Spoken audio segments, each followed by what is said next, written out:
I would like for the city of Tampa I would like for our delegation to pass the tax. It passed the state house and it passed the state's Senate. It got vetoed by Governor Rick Scott in 2012. A bill passed. A lot of people don't know about it.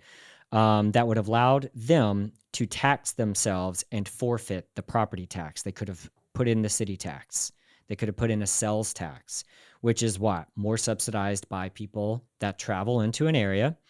And it reduces the cost of homes because you've reduced property taxes. Even if it's a little bit, you're marginally reducing those barriers. It reduces the costs for all of the businesses because a lot of them own their commercial property and pay property taxes on it, right? So there's a lot of incentives to do it. So just to pause right there and to Sure. break it down. So the idea would be reducing property taxes countywide and making up for it in a city tax. Sales tax, Which is paid partly by tourists, et cetera. et cetera.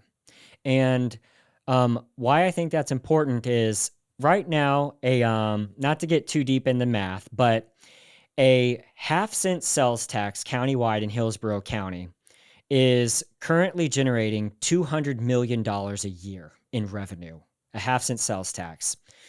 The city, through their best efforts, even though it's difficult from the Department of Revenue's current structure, which they would have to do some work to make this happen because they don't allow cities to do it currently, is the best guesstimates are that the city, their allegations are that they produce 50% of that, the city of Tampa themselves, out of the whole county.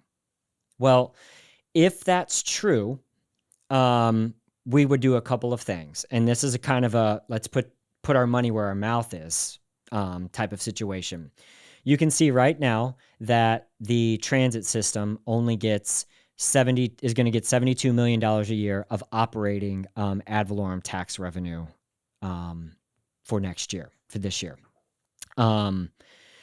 If that's true, that you generate 50% of a $200 million a year tax just in the city, that means the city would be able to generate $100 million a year for transportation.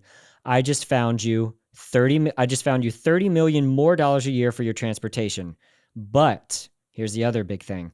I also removed all of the very reasonable complaints of 73% of the population that doesn't receive the benefit from it. So you're going to have less heartburn of the offer transportation types of things and the lawsuits. The downtown core can have more of a paved way to the type of transportation they want. The new FDOT mobility hub that's going in potentially where Charlie's Steakhouse is and the DoubleTree just got torn down, right? All of those things would have a lot less. I will fight against more countywide taxes for people that I know will never reap the benefits of those services. So that's my recommendation for increased funding, but also reduced barriers to entry of, hey, let's pave the way for some more robust transportation in the city of Tampa. Like 95% of the ridership comes from East Tampa anyways. So right now, ad valorem tax revenue, this is countywide property tax. The revenue that is collected from that is $72,865,000. That's the fiscal year 2024 budget. So that is the money required to run. What is this here? This is Hart, right? Or what is this? This is Hart. So what you're saying is a half penny sales tax in the city of Tampa would more than pay for the entirety. According to these numbers right here, just at their face value. Yep.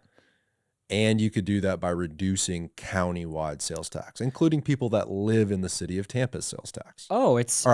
Property tax. Everybody. So what you're going to do is you're going to give them back $73 million of property taxes, which are unavoidable. And also that you pay for not only that, but you also pay for property taxes at the register of every business you go to. Never gets talked about, which is crazy to me. But on a triple net lease, in this very building, my friends at South Tampa Logistics, I've they used to be housed in Oh, here okay. because I owned a UPS store, right? Oh, Until yeah. I sold it in February of this year. I built the one that's right next to the Raymond James football stadium. Okay. I sold it in February. So I charge you at my register because the landlord is passing through hit the property taxes on a triple net lease. So not only am I going to give you all of that 72 back, but you're also going to have unknown reduced impacts at the register potentially. And then you are going to do let's call it we'll just work with flat numbers, $100 million a year sales tax, which many argue, which I think is reasonable, 20% is subsidized by travelers. Okay, so maybe more, really, but maybe more. So I've found you 100 million now. I've given you back 72. 20% is subsidized by out of the area. I'm not charging you. You're not paying much more than that's already there, except for that it's reduced off your property taxes. And the best thing about a sales tax is that you can choose to not go spend money. You can't choose to not pay your property tax. Hey guys, if you want to watch the full episode of this clip, click right here. Make sure to subscribe by clicking right here. Thank you for watching.